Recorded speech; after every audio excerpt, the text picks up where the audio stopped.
सध्या आम्ही कन्वर्टकर हाऊसच्या तिथे आहोत आणि नागरिकांनी जे मतदान सुरू केलेलं आहे अतिशय उत्साहात सुरू केलेलं आहे. जर आपण बघत असाल तर सकाळी सकाळी बऱ्याचपैकी बूथवर गर्दी झालेली आहे. आपला जो पोलीस बंदोबस्त आहे तो अगदी व्यवस्थित लावण्यात आलेला आहे. प्रत्येक ठिकाणी बूथवर तर कर्मचारी आहेतच, परंतु आपलं पेट्रोलिंग पण व्यवस्थितपणे सुरू आहे. त्याशिवाय इतर फिक्स पॉईंट आहेत आपले. स्ट्रायकिंग आपलं काही विशिष्ट ठिकाणी लावलेलं आहे, जेणेकरून ज्या ठिकाणी बूथमध्ये गर्दी होती आहे किंवा इतर काही इश्यू होऊ शकतात अशी जर असेल असं वाटतच आहे तर त्या ठिकाणी आम्ही तशी खबरदारी घेतलेली आहे.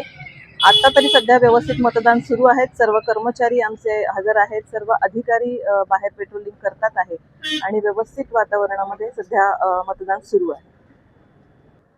नागरिकांना एकच आव्हान असेल की आपण मतदानासाठी यावं, परंतु आपलं मतदान झाल्यानंतर तिथे आपण रेंगाळत न बसता आपण त्वरित आपण घरी जावं किंवा मतदानावर गर्दी करू नये. मतदानासाठी येताना आपण जे वृद्ध असतील त्यांना फक्त मतदान केंद्रामध्ये सोडून त्यांच्याकडनं मतदान झाल्यानंतर काही प्रॉपर बरोबर घरी जातील याची काळजी घेण्यात यावी.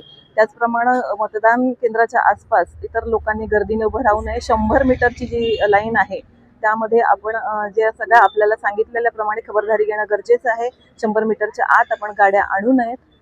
नागरिकांनी व्यवस्थितपणे मतदान करावं, जेणेकरून त्यांनी जर व्यवस्थितपणे सूचनांचं पालन केल्याप्रमाणे मतदान केलं तर आम्हालाही त्यांना व्यवस्थितपणे सुरक्षितता देणार.